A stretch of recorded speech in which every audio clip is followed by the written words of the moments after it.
What's up, my friends? Welcome back to another Crossing the Line episode, our podcast once again, each and every week. Thanks so much for joining us. We are back to full strength. I was about to make a joke, and I'm going to stay away from it because I was going to say we're back to full mast, but I'm not going to stoop that low this early in the podcast. We have all four of us once again, myself, Tyler Zulli, Mike DeVella, Mark Fagnani, Jack Molesky is back with us this week. And guys, we got a lot to get into because apparently there is such thing as a Zully take. So I got to figure out what that is. We're going to get into the NBA playoffs as they begin this week. We'll talk about the Masters, and we're going to talk about our own golf games. And, of course, we're going to have a heated final segment. And we are back to the beginning.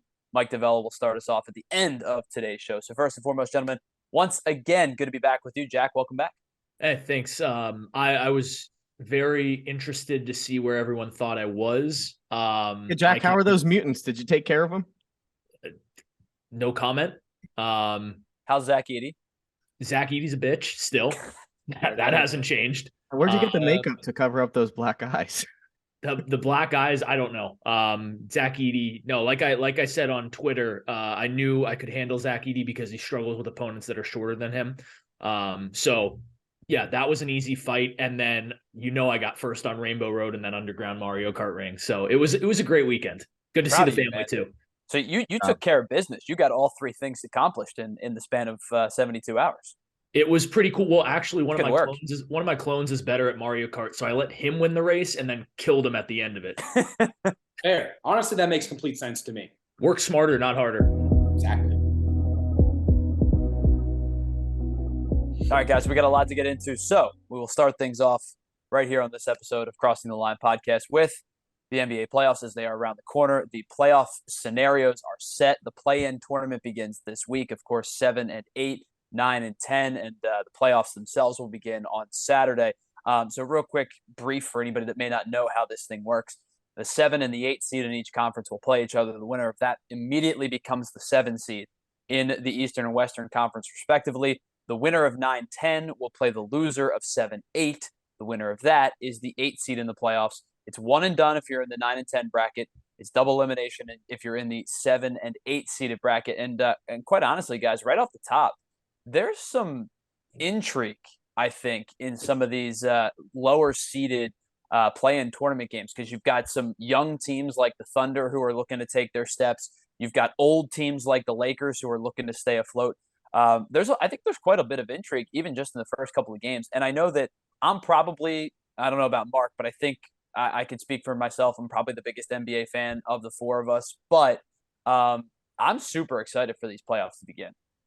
I was just going to say the same thing about the Thunder being young and intriguing and the Lakers being old and intriguing. And I know the Lakers have a LeBron James fellow who's pretty solid, and Oklahoma City Thunder have a Shy Guy Alexander, or whatever the hell his name is, who drops like 40 points. I bet on him to hit Alexander. Shy Guy Alexander, right? Just saw the Mario movie last night. Fantastic, Zully. That's another dumbass take of yours, by the way. That's a Zully take. We'll get into that. But yeah, Shy Guy Alexander drops buckets. I truly don't know much about the NBA, but I will say I hopped on the Sixers bandwagon a while back. So I am rooting for them. Welcome to sadness. Well, look, I've already had that through most of my sports teams for the last 10 years, Dolphins since I was born. But I honestly like just playing game in general, regardless of who's playing. I like the play-in format that the NBA has adopted. I think it adds a lot of intrigue to the first couple games of the season. And I know the NHL is talking about expanding their playoffs. I feel like when they do that, the NBA is a great model to follow because it gives you something to care about. It's the one and done, or these teams that get a second life afterwards if they're the higher seed that lose. I just think it's a cool way to start the playoffs. Nah, it's very interesting. I think I'm just surprised the Lakers even are in the playoffs from the season they had, honestly. I mean, that's sheer LeBron James willpower right there. To drop 26 and 9 or whatever it is at 38 years old and get that roster of underachieving players to even get into the play-in tournament, pretty impressive. Underachieving is an understatement, honestly. He's basically doing it with nobody.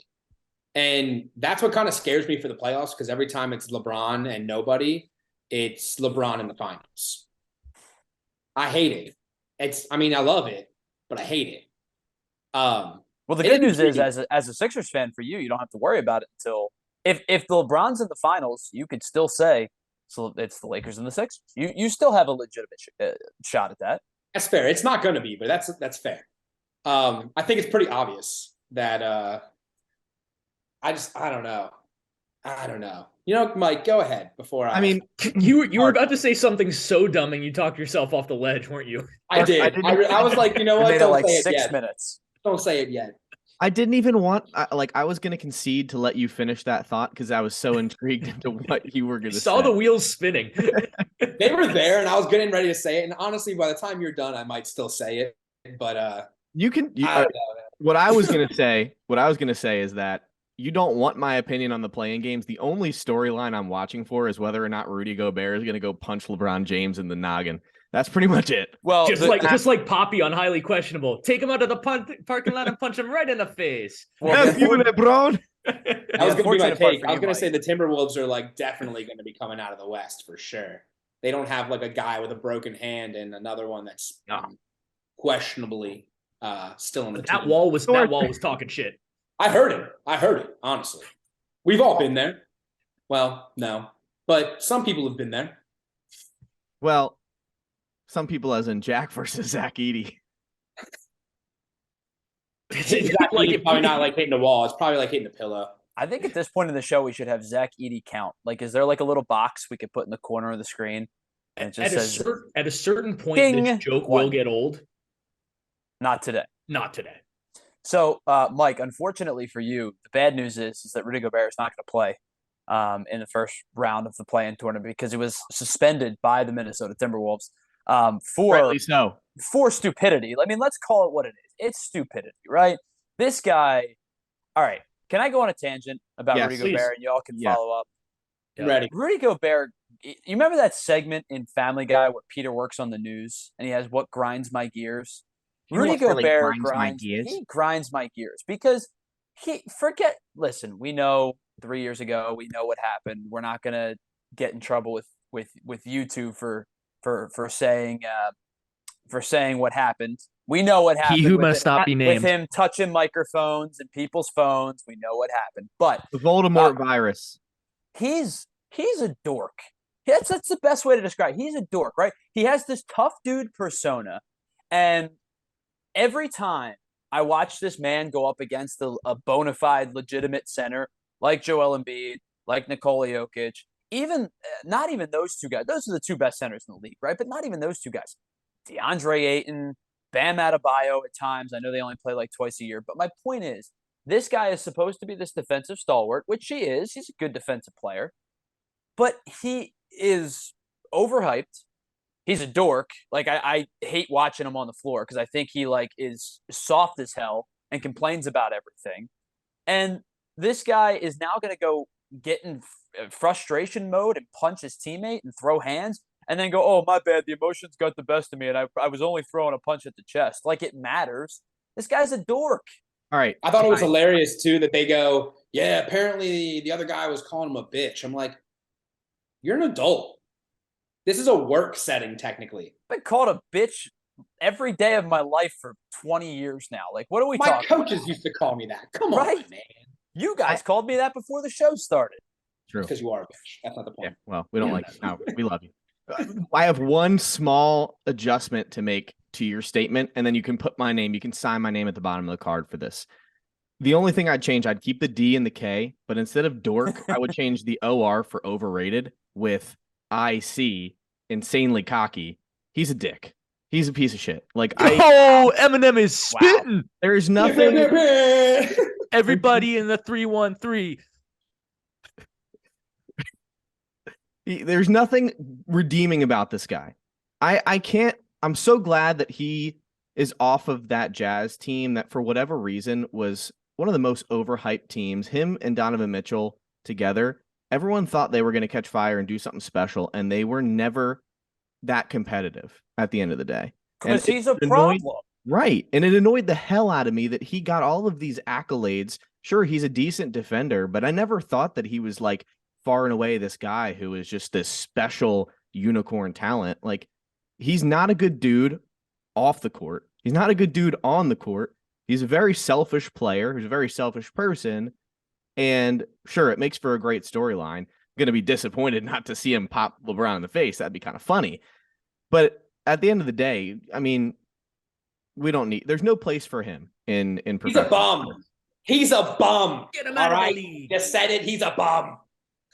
It's funny because that Jazz team that was like, how long does it take before a team is like not the next big thing? Because they were supposed to be, the next team for like 5 straight years. Sure. Eventually, like they can't be the next team. Eventually, they just suck. And I think they finally figured that out. But like all these NBA writers, it took them years to be like, the Jazz, just wait. Next year's their year. Like next year was their year for 5 years.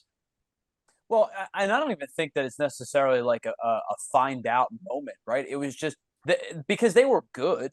They were never not good, but they were never, as you said, they were never that team that would that you're putting over the top. And every time these brackets would come out, and you go, all right, the Jazz path, and you look at teams that path to the playoffs. The Jazz path was something that you would look at and go, yeah, I don't. Again, probably not, right? Like even with all the talent, like, and there's no denying that Rudy Gobert's a good player, and Donovan Mitchell's a star in my opinion. And they had good role players. Jordan Clarkson was a good role player. They had solid role. Mike Conley for a while was a good role player. And nothing, and a good coach. I thought Quinn Snyder was a good coach, but nothing ever developed out of it. And you could tell that there was an issue, probably even before all of the issues came about. And I think more times than not, they circled back to Rudy Gobert. Basically, who's going to win the Western Conference? Like, because this is what I look at. I don't follow the NBA that much, but it seems every single year like it's chalk for the most part, right? So, like, is this year any different? I mean, like, Denver is the number 1 seed. Does anyone else have a chance? You'd think Phoenix with Kevin Durant, right? But I think they're the favorite. I think Phoenix is the team to beat. As much as they're not the 1 seed, they haven't been healthy all season. They got Kevin Durant mid-season. He's been hurt. They're finally healthy. They're finally able to start to play as a team. I know that there's going to be some adjustment when it comes to that, but we've seen what the Nuggets are in the playoffs. It's Jokic and everybody else. They're really going to need those guys that are coming off the bench to do something. I don't necessarily know that they can kind of go toe for toe with or blow for blow with that team. I mean, I don't know that they're as good as what Phoenix can offer. Well, and of course the one wild card as always in the West, assuming they stay healthy. I know they're the 6th seed, but Golden State's still Golden State, right? It's kind of like when the Cavs were running, as you were talking about you were talking about LeBron and nobody else. Like with LeBron, the Cavs are still the Cavs, no matter the 2 seed, the 4 seed, whatever it might be. The same can be said for Steph Curry and Klay Thompson and Draymond Green. They're still the Warriors, right? And so they're the 6th seed, and Sacramento's had its best season in 718 seasons. And the Warriors are favored by a decent margin to win the series. Does that make Sacramento the oldest sports team in the history of sports? Yes, they started playing in Sacramento in 17. I don't know what 75. Yeah, 1712, I think. They actually named the city after the sports team. The sports team was a team before the city. Yes, they were just the Kings, the local Kings at the time. Yes, cool. It was actually just a group of like medieval kings, right? Got together, made a team, and they forced peasants to actually play against them, but they were never allowed to lose. What is this, Space Jam mixed with the Harlem Globetrotters? I was going to say, this sounds like how the Harlem Globetrotters were created. Can I be honest, though? No. All right, fine.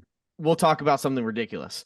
I feel like Kings portrayed as like fat guys. Like you were the king. You usually got all the food. You got everything. Like they were just like super fat sitting in a chair. So that would be hilarious to watch a bunch of fat kings play basketball. Like I would pay to like give me a subscribe model to this type of like sport, and I'm all in. But I have to say, on a more serious note, I know me saying more serious note, right? It's crazy. Please tell me you're rounding back to that take you had bubbling earlier. No, I was gonna say the same thing with Golden State. Honestly, Zulz. Like a team with Steph and Klay, if they get hot, it's game over. Sure. Still can Those be, two guys for that sure. can shoot. If you get two guys that can shoot like that, they get hot. It's a lot like we were talking about with March Madness a couple weeks ago. You get a team that's hot at the right time. You got shooters on the team. Bro, they're gonna win. And I think they're gonna definitely win. And they're Not still all the way.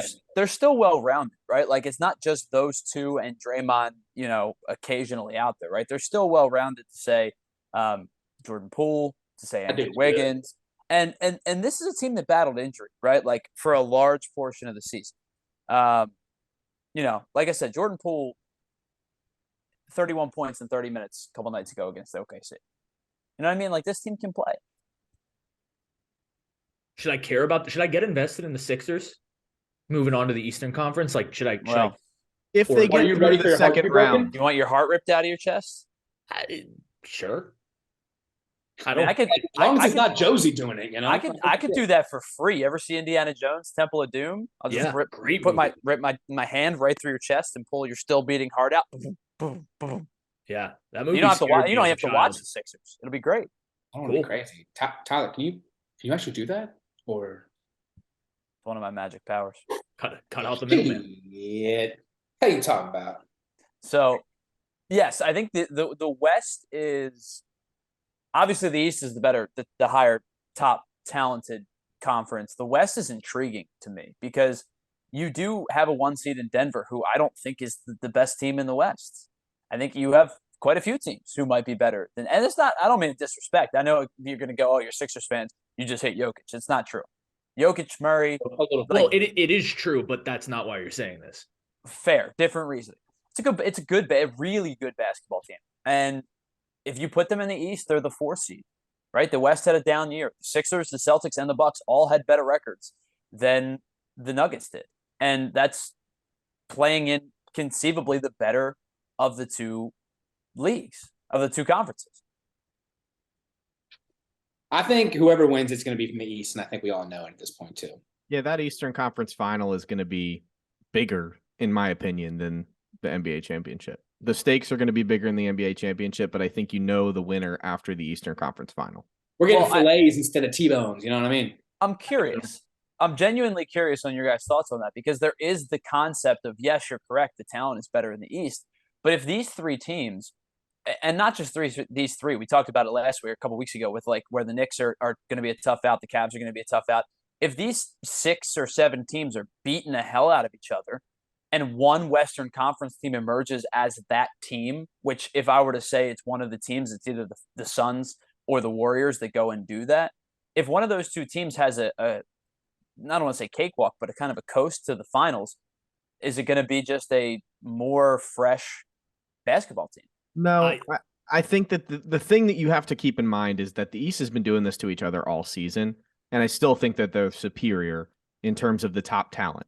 Now, if you get somebody like, and I'm not saying that they're going to make it through even to the Eastern Conference Finals, let alone the NBA Finals, but say the Sixers play really well and they get to the Eastern Conference Finals and they aren't hurt, then is a different story. But I can definitely see these guys getting banged up. If you lose a Joel Embiid, a Jason Tatum, that changes the playing field. And there are those top talented teams in the West with Kevin Durant, with Nikola Jokic, with Steph Curry that can beat you. And they're good in those big time moments. Maybe the exception of Jokic, we haven't necessarily seen that in his career to date, but Kevin Durant is going to be good for a bucket the last couple seconds of the game. Steph Curry is the same way. A lot of those guys are returning into these similar types of situations. Phoenix was just there. Both of these teams were just there in the Warriors and Phoenix. So they know what it's like to play in the NBA Finals. You obviously have both the Celtics and the Bucks who know what it's like to play in the NBA Finals. Sixers haven't had a taste of that. Nuggets haven't had a taste of that. That's where it kind of gets a little bit dicey if you have injury and added into the mix. But at the end of the day, I don't necessarily think that that's going to change the playing field unless injury is involved. Yeah, I don't want to go. I just thought about. All right, you're Phoenix. You're the head coach. Who takes the last shot? Kevin Durant. Yeah, Kevin Durant. Kevin Durant takes the last shot on every basketball team that ever existed that did not have the player Michael Jordan on. I mean, that's the like to the point of if I well, as long as he knows like, where the line, as long as we knows where the line is, that's fair. Like, I'm a huge LeBron fan. If Kevin Durant and LeBron are on the same basketball team, I want Kevin Durant taking the last shot. Fair. I just had to ask the question. It was like, no, it's a legitimate question for sure. I think back to your point earlier, Zuli, like unless you're going 7 every single series, I'd rather have the battle tested team than the team that coasts through, to be quite honest. And when you look at the caliber of teams, like, yeah, playoffs are crazy, anything can happen, but realistically, if you have to go through 2 of either the Sixers, the Cavs, the Bucks, the Celtics to get to the NBA final, you're in a much better position than going through the Kings or the Clippers or even the Warriors. Like, they're good, but they're still not, they might have that star power and that experience, but as a cohesive unit, it's not as tough of a matchup this year as it is in the Eastern Conference. So if I see my team go 7-7 and make it to the Eastern Conference Finals, I'm a little bit worried. If they go 5-6 or 6-6 in terms of games in the series, that's fine. They're great athletes, right? They shouldn't be too gassed. And I don't pay much attention to the NBA, but it kind of amazes me every single year how their playoffs start a little bit early than the NHL playoffs and end later because of the amount of days off they get in between their games. It's kind of wild in a sport that, in my opinion, is nowhere near as physical as hockey. Different discussion for a different time, but they do seem to get a lot of time off in between games and series in the NBA relative to how other playoffs are laid out. You're not wrong. There are less guys, though. That's the other thing I would say to that argument. You've got maybe 10 guys playing at a time, 12. So it's, and rotations get trimmed. You might in a close, particularly close game, you might get to 8. Right. Maybe. All right, guys, real quick before we move off this, just real quick, brief explanation.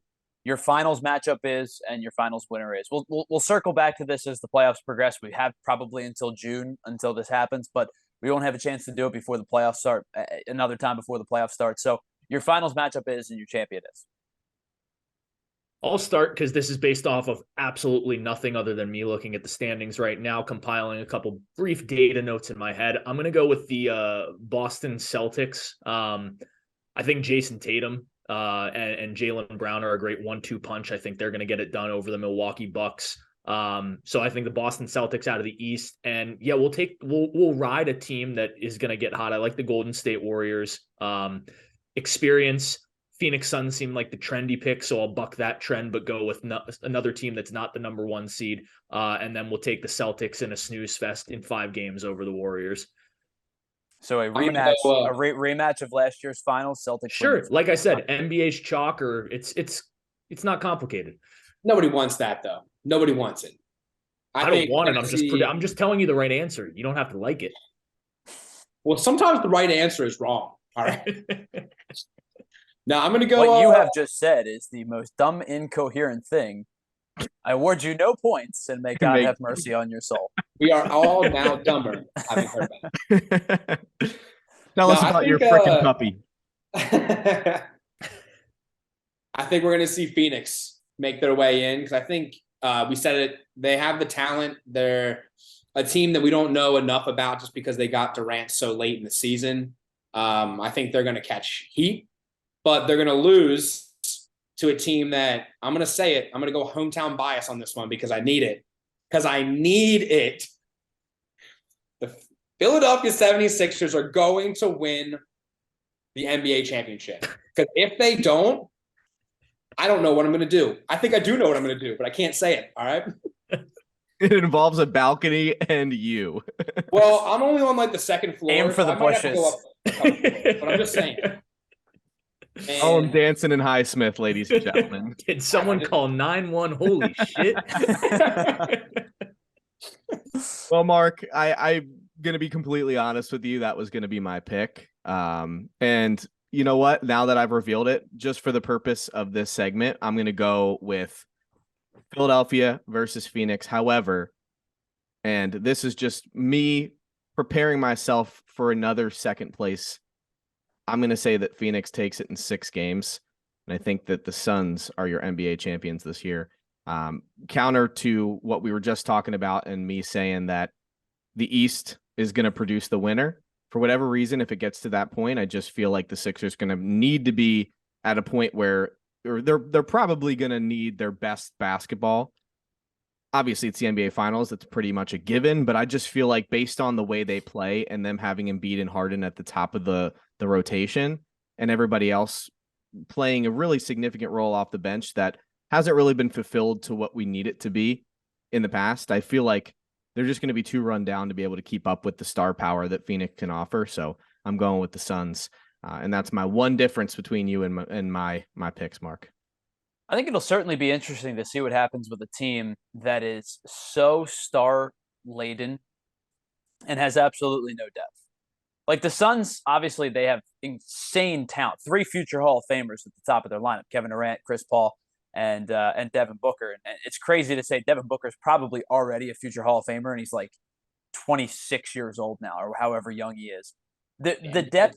The depth question will come into concern, I think, throughout the playoffs at some point. I just think that 3 at the top is just too good to be contained. I am going to take the Phoenix Suns out of the West, but I am going to agree with Jack on the Eastern Conference selection. I think the Boston Celtics have been the deepest team in basketball all season long.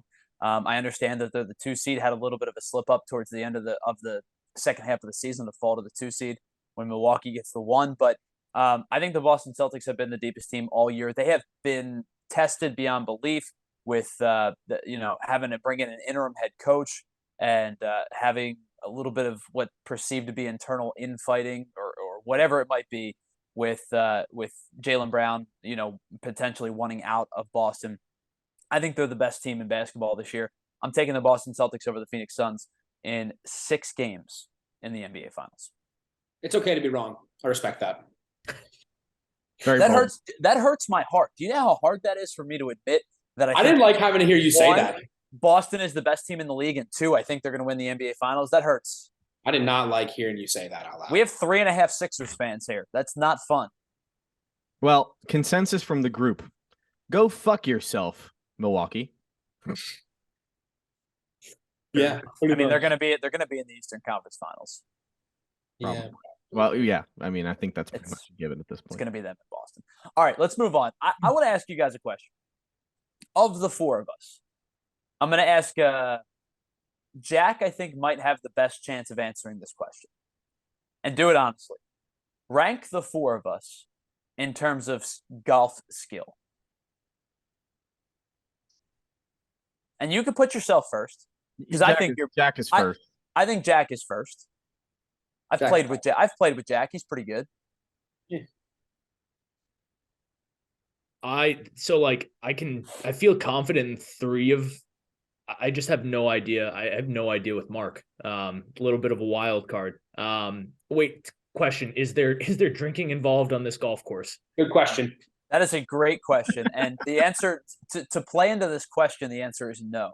But okay. If the 4 of us were to truly play, there'd be a lot of booze involved. Right. Well, if you played a game where you lost a stroke every time you drank a full beer, then maybe Mark is the second best of the group. First best. Yeah, I was gonna say I could shoot even par and he might win. I'm going hard at that point. I've seen way Bog style.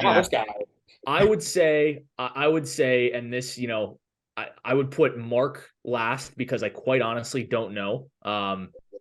But Mark seems like he would hit 300 yards into the wrong fairway consistently. Just hit bombs. I like Mark would be the best top golf player, but Mark's short game, I don't know if it would translate to the actual course. So Mark is 4. Zuli, I'm going to put you 3, Davella 2, and myself 1. And the biggest difference between Davella and Zuli is Zuli, I don't know if you don't have the ability to do it, or you just simply don't want to hit a driver off the tee. I can't hit a driver. There you go. That's the biggest Mike's criticism. Got a distance advantage on you just based off of that. So I'm 2 strokes ahead of him off the tee. Mark's already shotgunned 3 beers off the tee. He's already got a hole in 1. Mind if I use my Miller Lite as my tee? Mark's teeing off, shooting for -1. Hey, when you're good at something, you're good at it, all right? And you know what? Before we go any further, when you're good at something, you don't do it for free. I'll tell you what, man. Can we say like what our actual like scores are? Because I'm pretty hurt by this because I'm a pretty good golfer, actually. Like I said, I've never seen you play. I don't think we've ever played, which is kind of surprising. No, I'm a scratch golfer. I'll be honest. I'm like a low 90s, high 80s kind of guy. So Same here. I used to be low 80s before COVID, and now I'm like 90 to 95 range.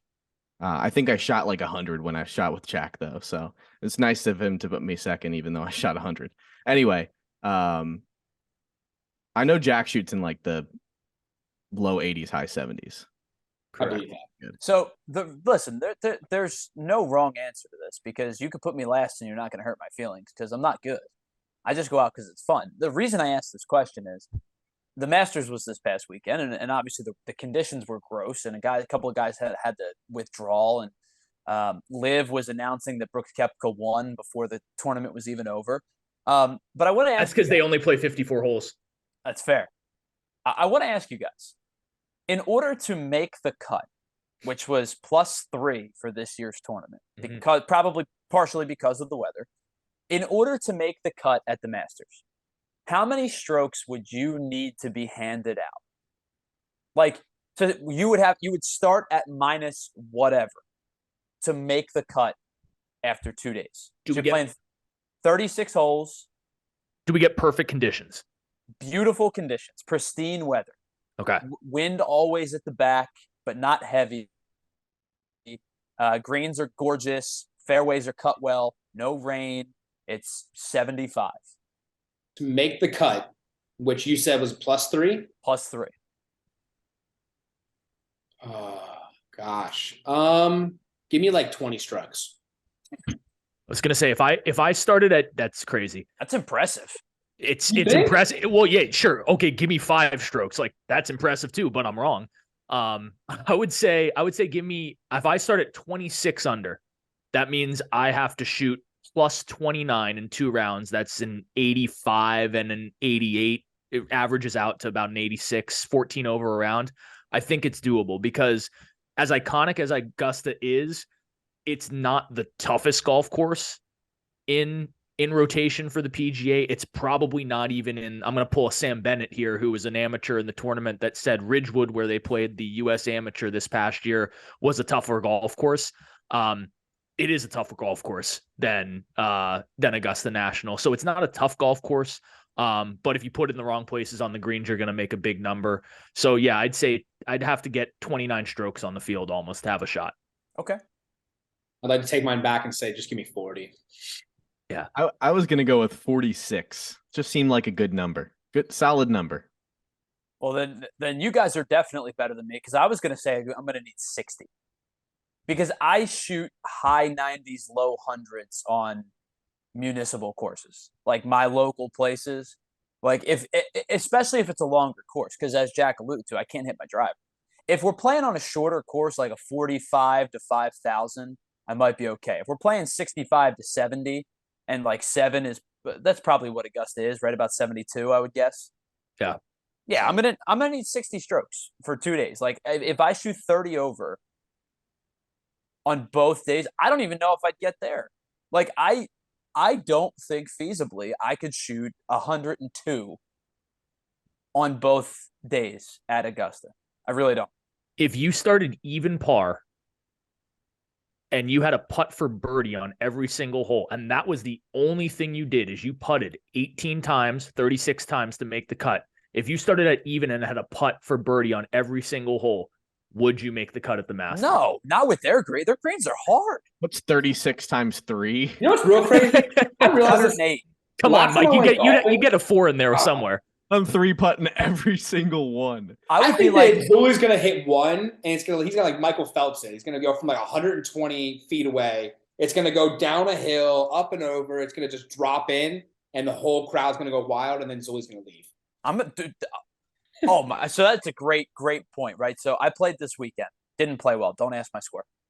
But short par 3 didn't mean to do this, but yes, I did for the story. Hit a low liner, ran it up the fairway, skipped the hole, like bounce, hole over the hole. It was the closest I've ever come to a hole in one. And I told the guys I was playing with, I said, listen, if that ball went in the hole, I was taking my cart, I was going back to the bar, and I'll see y'all there to buy you a round. Because I'd be done. I'm not playing anymore. I shoot a hole in one, I'm done playing golf. I'm never playing again. Have to do it. The minute I get a hole in one on a real course, I will never play golf again. And I'm only I could never do that. Yeah, I do love golf though. I do too, but I stink at it. I saw a 6-year-old on TikTok get a hole in one, and I just wanted to punt him off a bridge. I'm like, you son of a bitch. Never going to do that. I would never hit a child, but I'd kick the shit out of that one right there. You ever see the old lady who was like 9, 9, 9, 1, 9, 9, 9 on her first like 5 plays ever? Have you guys ever played golf with like just like a really old guy? Like just They're like great. They are. I paired up with this guy randomly one time. I kid you not. He hit damn near every one of his clubs about 150 yards dead straight. They're great. He had driver, his 3-wood, his goddamn 7-iron. Everything went 150 dead straight. It's what I aspire to be, like just always in the fairway. I'm going to make bogey at my best score, but like I'm never just going to make anything other than bogeys. It's like consistently a 5 on a par 4, a 6 on a par 5. Like you take hybrid, you putt from 30 yards off the green, and then you 2-putt into the hole, and you walk home, and you have the best day of your life every single day. You shot a 90. The two of us, me and that old guy, we walked the course, and at a certain point, he looked at me and said, "You want to get like a cart for you? Because you're taking a while, man." I'm like, "Well, when you're walking straight down the fairway, it's pretty easy." Were you pulling a Patrick Cantlay? Slow play? I wasn't that slow. Nobody's that slow. Jesus. What a piece of shit. Human rain delay. I mean, he is first of all, just look at him. He's the most boring guy in golf. Most guys have Callaway, Adidas, Nike, whatever you want on he has Goldman fucking Sachs on his hat. If that doesn't tell you all you need to know about this guy, I mean, he's the most boring guy in the world. Listen, he might not be a personable guy, but his 401k is good. Never seen the sun. For a guy that spends 4 days out of the week, how do you know he's not a vampire? I don't know how the moon's treating him. Not a fan. Anybody from Southern California shouldn't be that pale. There's something wrong. It's disturbing. It's disturbing. Yeah, he sucks. The man's character, but yeah, he played too slow. Sorry, Brooksy. Sucks to suck for you. I'm just glad. Look, John Rahm, $85. John Rahm is the best golfer. For everyone that knows golf, Scotty Scheffler, people are like, "Oh, Scotty Scheffler is the best golfer." No, John Rahm is by far the best golfer in the world. It's actually not even close when he's playing his best golf. But it was cool this Masters to see a couple of the live guys, because everyone's like, "Oh, live's out of it. These guys aren't good." Like, no, people forget that when Brooks Koepka is healthy, he is one of the best players in the world, and he just also doesn't give a shit about golf until it actually matters. So when the majors come on, he's really, really good. People made a big deal that, 54 holes, he's used to playing that. Like, no, he just hasn't played a lot since he was injured. That's why he fell off down the stretch. And John Rahm is also just a little bit better right now. But it was pretty cool to see that. And even though Phil Mickelson's turned into a little bit of a scumbag, it was also still pretty cool to see that bony 52-year-old throwing the thumbs up on the 18th green after he got second place. I still love him. He's one of those guys that, like, you grow up with him. He's been in the spotlight for that long. I know he hasn't made some choices that I would have made based on career and all of the things that he's kind of done to man the Live Tour. I don't necessarily have a major problem with the Live Tour. That's a conversation for another day. But, he's one of the staples of the golf world ever since I was a kid. So just to see him still produce at that high level is impressive, and it was fun to watch. It gave me a spectacle. Some of those guys, sure, the Sam Bennett story was fun, but like even like Henley or certain guys that are a little less name, they're a little bit less relevant. Let's put it how it honestly is.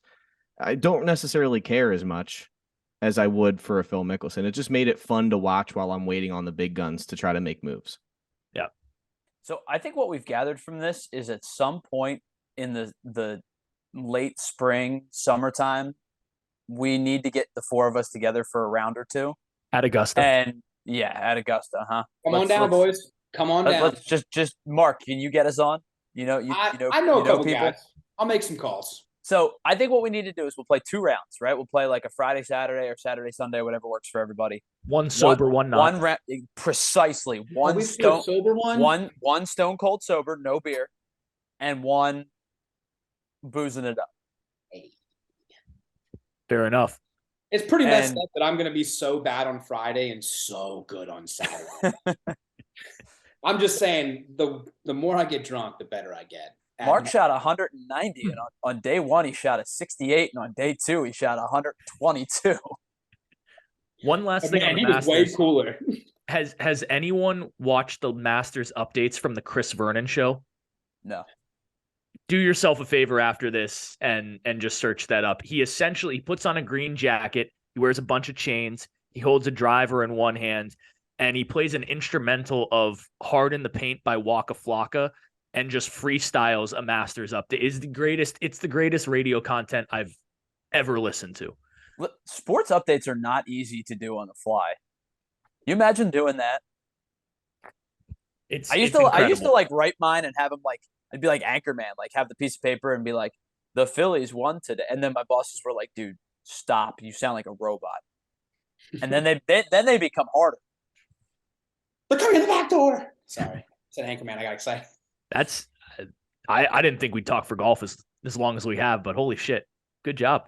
Bunch of skilled golfers right here. Honestly. All right, so somewhere between 25 and 60 strokes gets us on the Masters final cut day. Send us an invite. All I want is to attend the dinner. Seriously. I think I don't want to attend the dinner they had this past one. Whoever the past Scotty's, it was like bland food. Oh, it wasn't bad. It was like Hideki Matsuyama's was the best ever though. Wagyu beef, sushi. Love me some Wagyu. Wagyu changes your life. It does. The first time you're poor as shit afterwards. Well, that too. Monetarily, it changes your life, but it changes my spirit. It changed my soul. Something clicked inside my soul that day that said, you need to be a better person so you can buy more Wagyu. They say that there's something about Wagyu that just adds to the serotonin levels in your brain. It's true. It did. And it was a little piece. And it was a little piece of steak that was like $190 that we were shared by like 6 guys in Vegas. Yeah, I got to like lick the spoon. Changed my life. 2-ounce Wagyu beef. If your video was cutting out at any point, people could really misconstrue that story because they would hear Vegas 6 guys and licking a spoon. And beef. What happens in Vegas stays in Vegas. That's all I got to say. Amen. Let's move on to our favorite subject. All right, we have one more thing to get to before we get to our final segment of the day. Jack, you brought this up to us. This is big news. The Boston Bruins may be the greatest hockey team of all time. I'm going to let you expound on that. That's all I have to say. I'll let you expound upon that. Sure. I mean, the jury's still out on greatest of all time, but the Bruins are now the greatest regular season hockey team of all time in terms of total wins. They just won their 63rd game of the season the other night against the Philadelphia Flyers. David Pastrnak got a hat trick, scored his 58th, 59th, and 60th goals. But yes, 63 wins is the NHL record. They have 2 games left this season. If they get 2 points in any way in these next couple games, they'll also have the record for most points in a regular season. Just reading some of the numbers, they're 33-4-3 at home. That third one is a overtime or shootout loss, so they still get a point for that. They are 38-2 away from home. They have scored 124 more goals than they have given up this year. They're top 5 in goals for in the league. They are, I believe they're actually number 2 in goals for. They're number 1 in goals against. They're the only team in the league that hasn't given up at least 200 goals this season. They've given up 171 goals in 80 games. They're stupid good. And what's awesome is the last team to be this good, not quite this good, but almost this good in the regular season, the Tampa Bay Lightning, lost in 4 games in the first round, which is why I love the NHL. So greatest team ever. No chance that we know this. Not a great Columbus team, by the way. Not a great Columbus team. Columbus has barely had a great team ever, but I think this Bruins team, I think this Bruins team is different. Ohio State, I think. Oh yeah, fuck them. But the conversation is numbers wise, they are the best regular season team of all time. I don't think you can debate, are they the best hockey team of all time? If they win the Stanley Cup, then they're into discussion, but they've got a long way to go in that. It's just insane that, especially now, I think with how much parity there is in the NHL, to win 63 games is a silly accomplishment. It's ridiculous. I think the one jury that's out, obviously, is them winning the championship, because Sure. we've seen what happens. I mean, look at the 07 Patriots. Like, I'm sure they would want that game back. I mean, that's what you do. That's what culminates on a successful season if you win the championship or not. I don't necessarily want to see that Patrick McGillicuddy kid in another parade. I think he's been to enough. I think Boston fans are more than spoiled at this point. We already have Zuli on record saying he thinks Boston's going to win the NBA Finals. So hoping that somebody can dethrone the Bruins. I think there's a lot of talent in the NHL. I don't think that it's going to be a cakewalk for Boston to get to the Stanley Cup Finals, but it never is in the NHL. I mean, like that's the thing. Like where I say NBA is usually chalk. Like if you're a top 2-3 seed in the NBA, you got to do something really bad to lose your first round matchup. If you're a top seed in the NHL, you could play a good series and still lose. They're ridiculous parity, but I think we'll do our NHL playoff preview next show. Sans Mike, but you can send in your picks. We would appreciate those. But yeah, I think the Bruins, it's not going to be easy, but they're obviously the odds-on favorite right now. Well, I mean, Jack, you bring up the NBA, the parity in the NHL compared to the NBA. Here's just some numbers for you. Since this past one, obviously the past NBA Finals, there has been 1 4 seed to win the Finals, 1 6 seed to win the Finals. There's never been a 5, there's never been a 7, and there has never been an 8. Which actually, is that true? I thought there was an 8. Google doesn't lie. No, I'm sorry. Okay, I thought the Knicks were the 8th seed the one year, but they went to the finals and lost.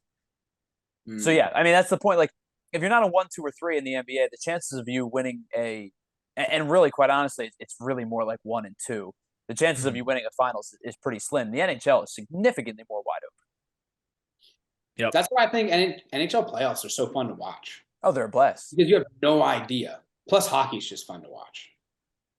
Some people. For 26, 25 fans, 25 teams fan bases. Yeah.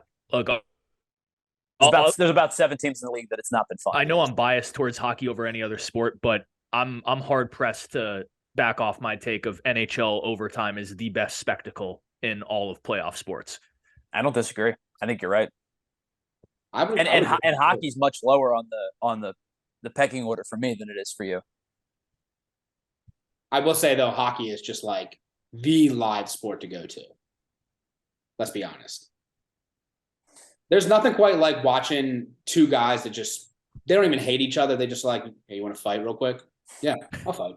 Right. I think that if there's one playoff atmosphere that if you met some random like extraterrestrial and they came to your planet, you're like, what is sports?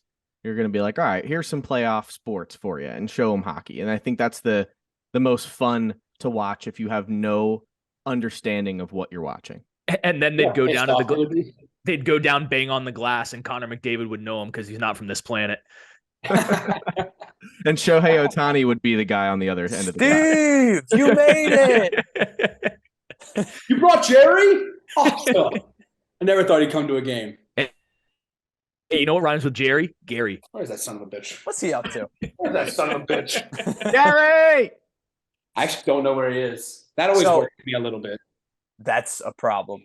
Always. Losing. So here's the thing.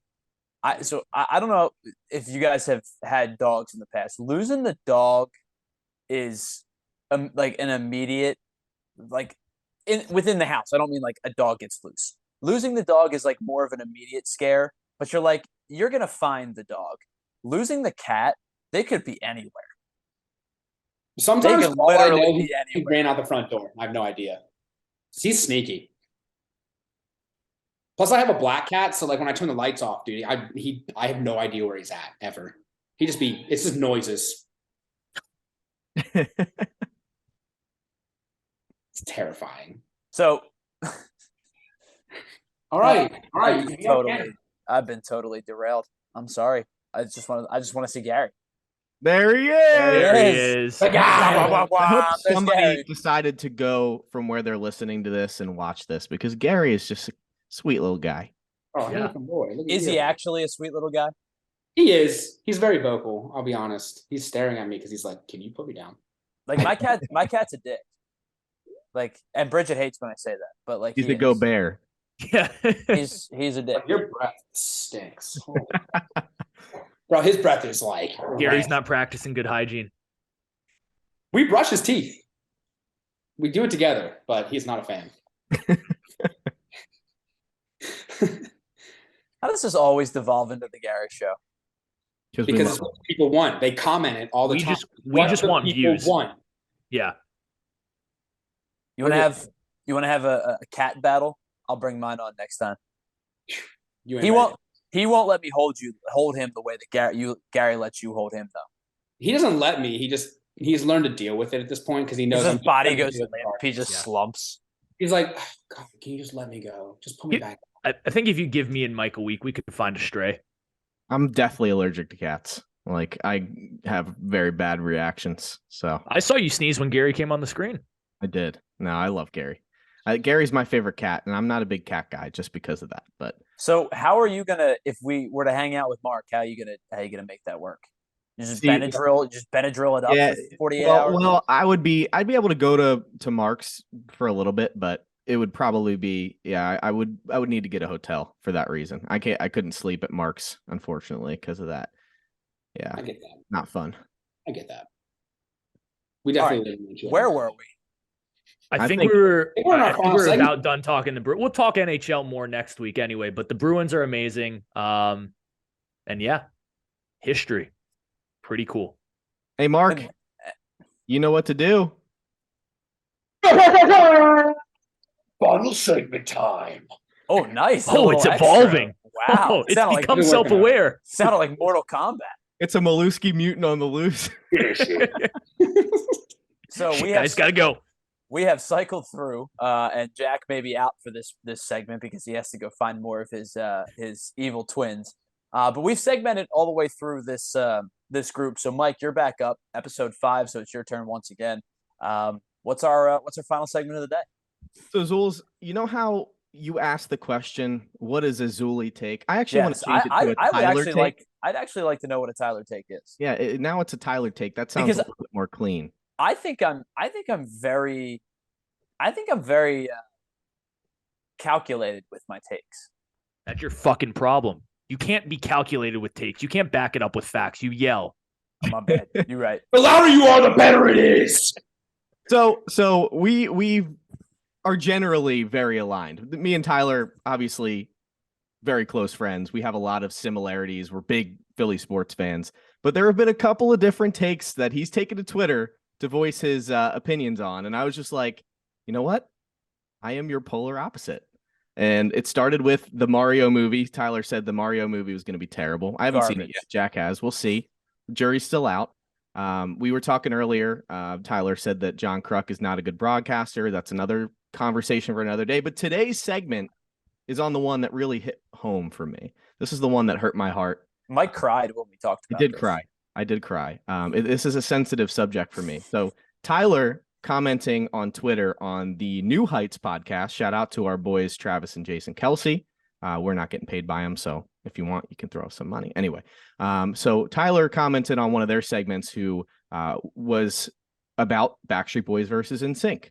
What boy band were you a bigger fan of? So we're going with the battle of the boy bands today because Tyler said NSYNC greater than Backstreet Boys, and it ain't close. Not close. Now, everybody who knows me knows that I am a massive Backstreet Boys fan. For reference, I've got a bunch of different random collectibles on my desk of Backstreet Boys. They're probably my biggest influence band-wise, probably my favorite band ever.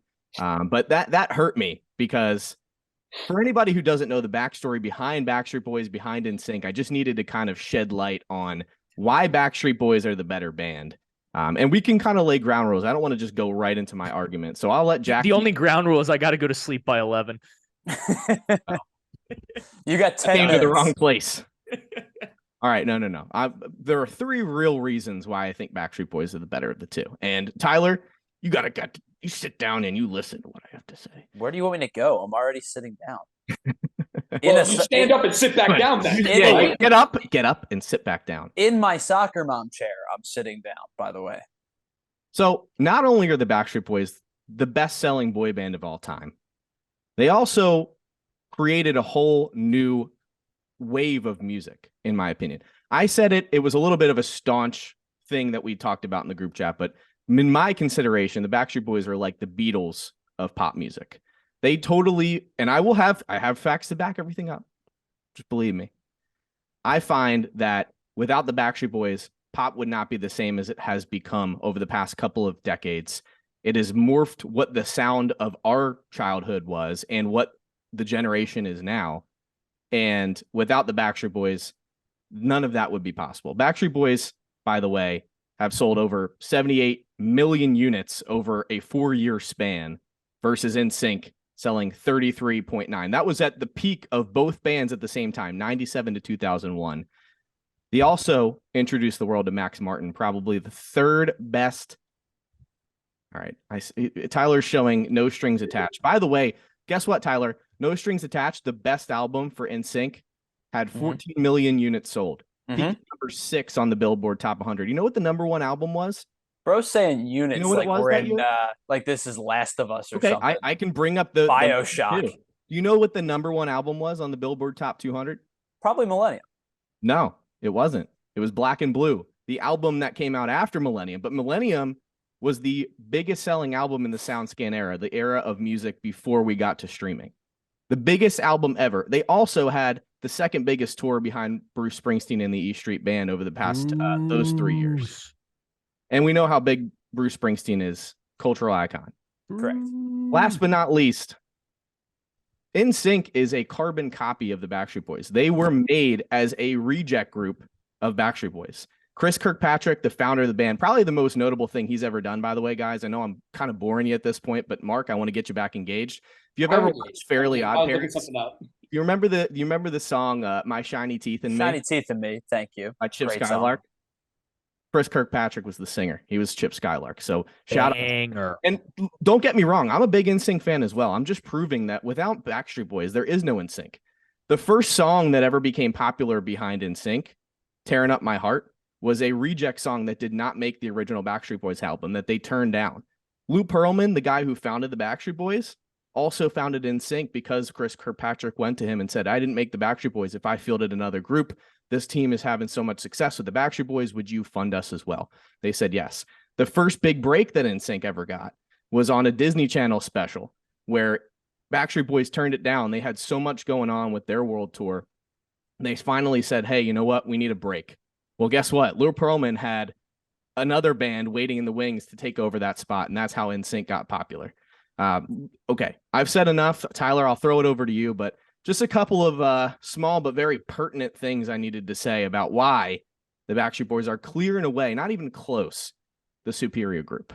Look, before Tyler goes, this is I know that this is between Mike and Tyler. Mark and I are going to jump in with dumbass comments that don't actually matter, but my only serious comment is, Mike, you said that the Backstreet Boys revolutionized pop, but NSYNC is the only one of the boy bands that has a song named Pop.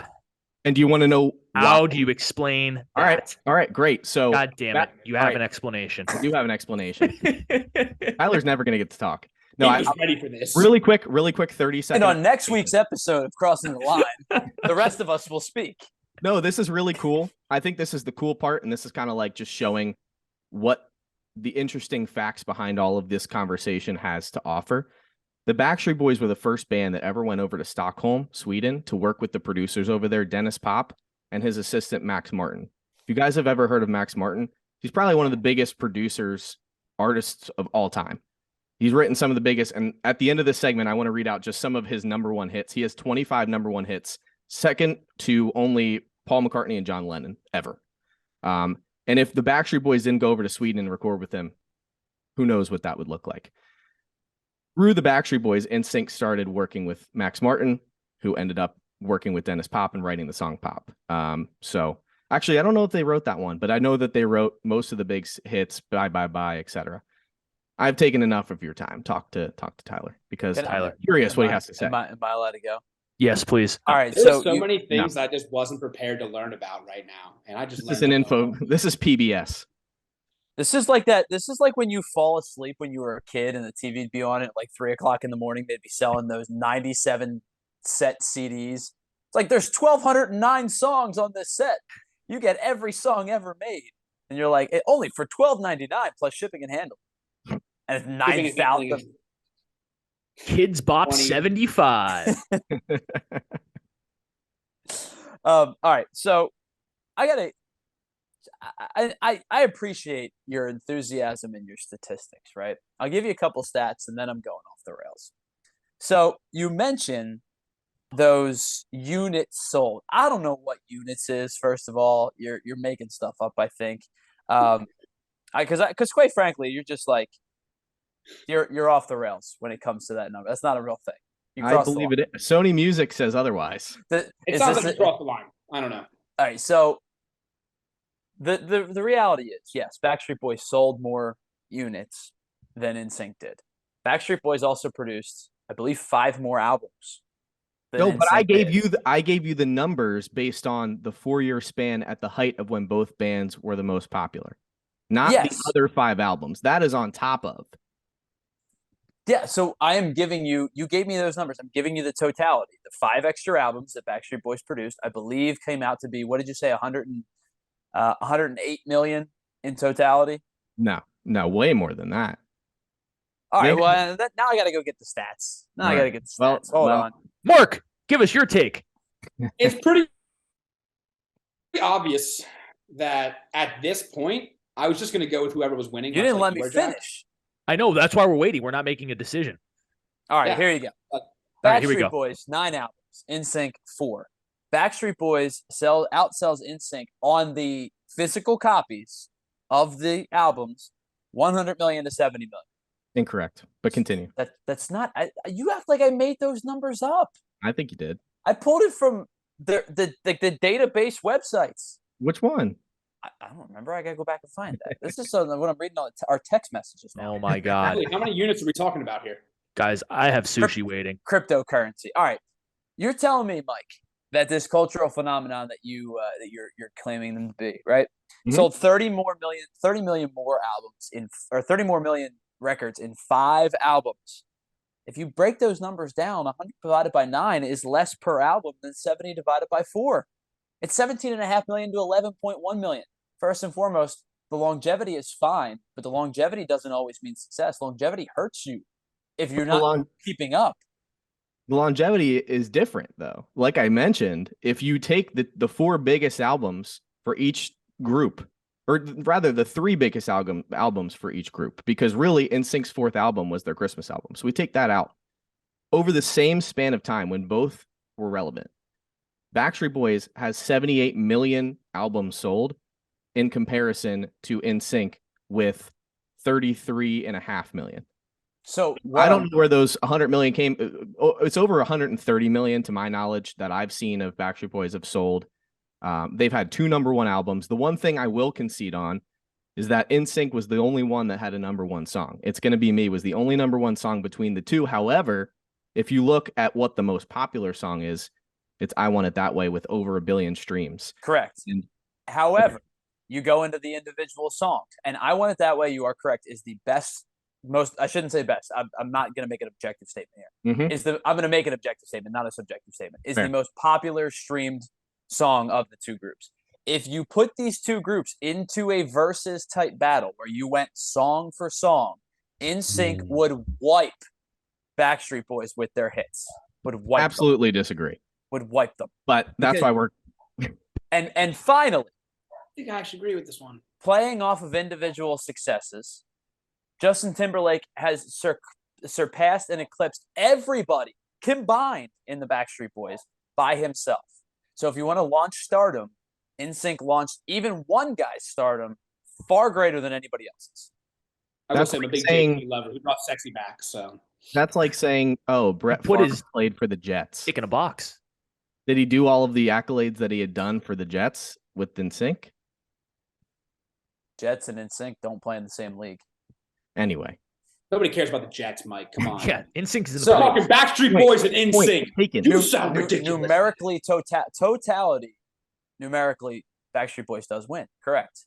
I think in a smaller, burning bright sample size, NSYNC wins, and longevity hurts the Backstreet Boys. Why in a smaller sample size? Because if NSYNC would have continued to put out albums, they would have deteriorated. There's no doubt about it. Right. So JT said, "Bleep this. I'm out.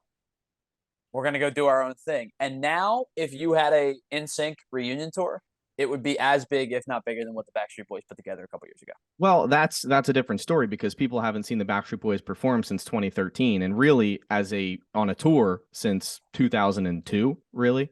So obviously that makes sense. But if you're looking at it, the Backstreet Boys are what, late 40s, and they have one guy in their 50s now, and they're still on world tours.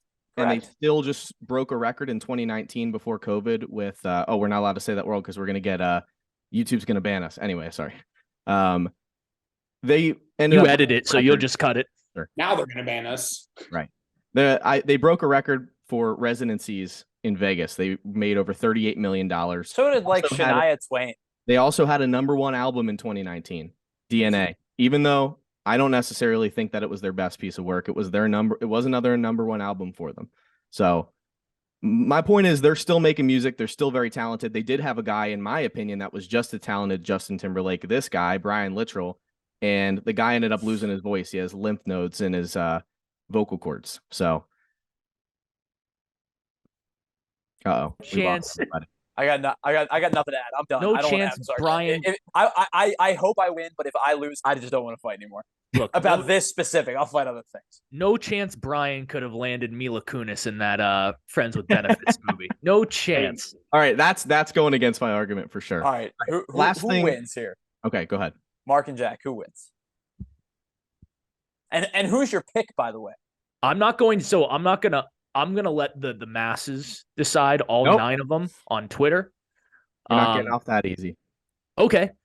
My pick is the better boy band is Backstreet Boys. I would say slight edge. My favorite boy band song is Bye Bye Bye. But for the pure argument of who the better boy band is or more successful, it's Backstreet Boys. I don't think Justin Timberlake's individual success means that NSYNC is a better boy band as a whole. If Justin Timberlake had years and years of individual success with NSYNC, or like he did his solo stuff but came back to them, then maybe it lands more on NSYNC having success. But it's definitely not clear cut. Both of you need to figure out, square up some numbers that match up. Maybe just go to Wikipedia like normal people do. Losers. Exactly. Thanks, Mark. But yeah, to the just better boy band, slight edge Backstreet Boys. All right. If we're going better boy band, sure. No, that's not even going to go. I don't want to go off of that because that's stupid. Wasn't that the argument? No. Yes. Here's the argument that I would make. The Backstreet Boys, right? They're together again. They're doing their fucking tours and shit, and like people are all about it, right?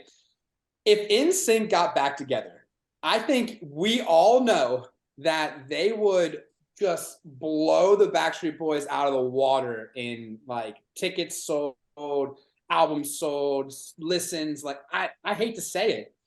When it comes to nostalgia and pretty much just because of Justin, honestly, NSYNC probably wins. All right. Not fair. I'll take love that. JT. And you know what? As much as I love debating Zuli, and I've been thinking about this all week, I love Zuli. He's my brother. I don't want to continue to fight with you anymore. I think that's probably one of those boy band lines. I do want to say one really cool stat that I came across today, or not today, but this week, was for both of these two bands, just to put into the importance of what they've done. Only 22 albums have sold over 1 million copies in their first week ever, all time. Backstreet Boys and NSYNC each have 2. That's pretty damn impressive. Pretty impressive for a bunch of boy bands. And I know that I mentioned this earlier, but I will deliver on this. I do think that the success of these two groups birthed a totally different sound in pop music, and it's what we know of pop music today through Max Martin, because Max Martin was the apprentice to Dennis Pop, who started working with the Backstreet Boys. Max Martin's apprentice is a producer by the name of Shellback, both two Swedish superstars. Max Martin alone, and a lot of these were co-produced and written by Shellback. Listen to some of the songs that this guy has written. Blinding Lights, The Weeknd. I Don't Care, Ed Sheeran, Justin Bieber. Can't Stop the Feeling, Justin Timberlake. I'm just going down. Blank Space, Taylor Swift. I Want It That Way, Backstreet Boys. Shake It Off, Taylor Swift. Boo. Roar, Katy Perry. Banger. Dynamite, Tayo Cruz. Bigger banger. I Kissed a Girl, Katy Perry. It's My Life. I have one question before we wrap this thing up. Yes. Do you ever feel like a plastic bag floating through the wind? Are margaritas liking gay? Katy Perry and margaritas. Not gonna finish I can't that. think of that. I can't hear banned. that song without the interview. If it's wrong, I don't want to be right. All right, so let us know what you think. Let us down in the comments below. NSYNC or Backstreet Boys, where were you? Because listen, we were all kids in the 90s and early 2000s. Some of us older than others, but we'll pretend like that's not true. You let us know what you think. And what kind of score would you need to shoot, or would you need to be given at the Masters to make the cut after 2 days? Range from 25 to 60 on this show. I'd love to know what you think. Are you a good golfer? Are you terrible like me? Let's talk about it. Thanks so much for finding us. Wherever you did, whether it be on YouTube, you can find us on Apple Podcast, Spotify, anywhere you get your podcast, you can download us, Crossing the Line Podcast. So guys, real quick, before we wrap this thing up, any final thoughts before we get out of here? One more. Mark, Mike, Tyler, bye. Jack's getting sushi. We'll see you later.